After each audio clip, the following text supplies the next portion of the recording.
আসসালামু আলাইকুম সুপ্রিয় দর্শক মণ্ডলী। বিএনপির মহাসচিব জনাব মির্জা ফখরুল ইসলাম আলমগীর তিনি গতকাল একটি সংবাদ সম্মেলন করেছেন, বিভিন্ন গণমাধ্যমে এসেছে। তিনি সেখানে বলেছেন দ্রুত নির্বাচন দেওয়ার কথা। দ্রুত নির্বাচন না দেওয়ায় এই সরকারের অন্তর্বর্তীকালীন সরকার যেটা রয়েছে তার প্রতি একটা সন্দেহ বাড়ছে।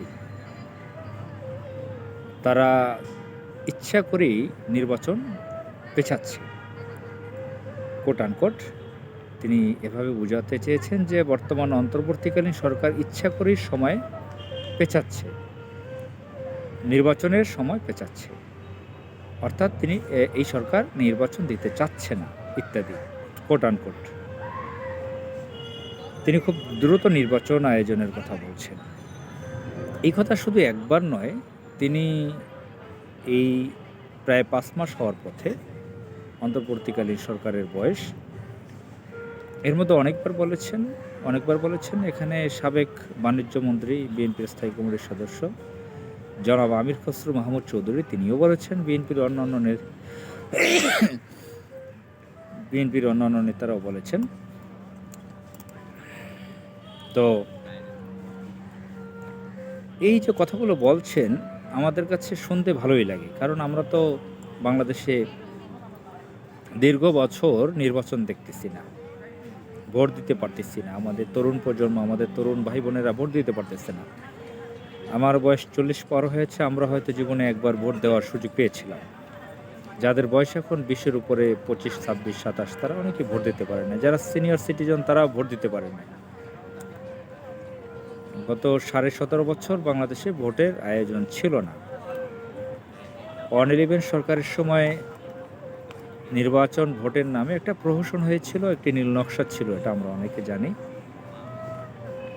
তো ওই নীল নকশার মাধ্যমেই তো দিল্লির এজেন্ট শেখ হাসিনা রাষ্ট্রীয় ক্ষমতায় বসে যায়, সরকার গঠন করে, দিল্লির এজেন্ডা পূরণ করে। এখন আমি যেটা সংক্ষেপে বলতে চাই, মির্জা ফখরুল ইসলাম বা বিএনপি নির্বাচনের তাগিদ নিয়ে, নির্বাচন তাড়াতাড়ি চাওয়া নিয়ে আমি একাধিকবার কথা বলেছি, ভিডিও করেছি। অবশ্যই আমরা নির্বাচন চাই। আমরা জানি যে 2007 সালের জানুয়ারি মাসে 11 তারিখে যে ফখরুদ্দিন মঈনুদ্দিনের সরকারটা এসেছিল, তখন ওই সরকারটাকে তত্ত্বাবধায়ক সরকার বলা হচ্ছিল। অনেকে ভেবেছিল 3 মাসের মধ্যে নির্বাচন দেবে, কিন্তু তারা 2 বছর পর নির্বাচনের নামে প্রহসন করে শেখ হাসিনাকে বসিয়ে দিয়েছিল। এজন্য সন্দেহ অনেকের বাড়ছে যে এই অন্তর্বর্তীকালীন সরকার আদৌ নির্বাচন দেবে কিনা। আবার এই সরকারে যারা আছেন, জিও লোক, প্রথম আলো, ডেইলি স্টার লোক, দিল্লির লোকজন, শাহবাগী লোকজন, তারা অ্যাকচুয়ালি নির্বাচনটা দেবে কিনা। আরেকদিকে বিএনপির লোক অতিরিক্ত নির্বাচনের কথা বলছে। এতে মনে হয় যে নির্বাচনটা দেওয়া মানেই বিএনপির ক্ষমতায় আসা। বিএনপির নেতাকর্মীরা তো অনেকেই চাঁদাবাজিতে লিপ্ত। অবশ্যই অনেক পোর খাওয়া, অনেক ট্র্যাজেডি পার করা বিএনপির অনেক নেতাকর্মী আছেন, সাজা ভোগ করেছেন, অন্যায়ভাবে জেল খেটেছেন, পঙ্গু হয়েছেন, জীবন হারিয়েছেন, মাল অনেক কিছু হারিয়েছেন। তো এটা বিএনপির না, জামাত ইসলামের আর এর থেকে বহুগুণ বেশি ক্ষতি হয়েছে। অনেকের ক্ষতি হয়েছে, যারা রাজনৈতিক দল করতেন না তাদেরও ক্ষতি হয়েছে। বাংলাদেশে কোটি কোটি মানুষ ভুক্তভোগী, তারা জিম্মি ছিল দিল্লির এজেন্টের কাছে। দিল্লির যে একটি গোষ্ঠী, আওয়ামী লীগ গোষ্ঠী, তারা রাষ্ট্র ক্ষমতা দখল করে যে শক্তিটা অর্জন করেছিল, রাষ্ট্র ক্ষমতা দখল করে যে অবস্থা তৈরি করেছিল, তার মধ্যে জিম্মি আমরা সকলেই ছিলাম। এখন প্রশ্ন হচ্ছে যে বিএনপির মহাসচিব সাহেব মির্জা ফখরুল ইসলাম সাহেবের অবদানটা কী? তিনি বারবার নির্বাচন কিভাবে চাইতে পারেন? এখন যদি দিল্লির এজেন্ট শেখ হাসিনা থেকে যেত, তাহলে কি তিনি নির্বাচন চাইতে পারতেন? ওই সরকার তো থেকেই যেত। এখন আন্দোলনটা কারা করেছিল, বিপ্লবটা কারা করেছিল? মির্জা ফখরুলের সেখানে কি ভূমিকা ছিল? মির্জা ফখরুল তো একজন সাধারণ দলের কর্মী নন, ওই দলের নির্বাহী কমিটির সদস্য মতো নর্মাল পদের নন, তিনি সরাসরি সেকেন্ড পজিশনের। যদিও এখানে তার দলে চেয়ারপারসন অসুস্থ, ভারপ্রাপ্ত চেয়ারম্যান, তারপর মহাসচিব, তৃতীয় পজিশনে তো আছেনই। তো দলের সেক্রেটারি জেনারেল হিসেবে, মহাসচিব হিসেবে বা সাধারণ সম্পাদক যেটাই বলেন না কেন, তিনি স্থায়ী কমিটির সদস্য হয়েছেন বিএনপির। ঠিক মহাসচিব, তিনি দলের মুখপাত্র তিনি কি করেছেন? তার ভূমিকাটা কি? তিনি নির্বাচন কিভাবে চাইতে পারেন?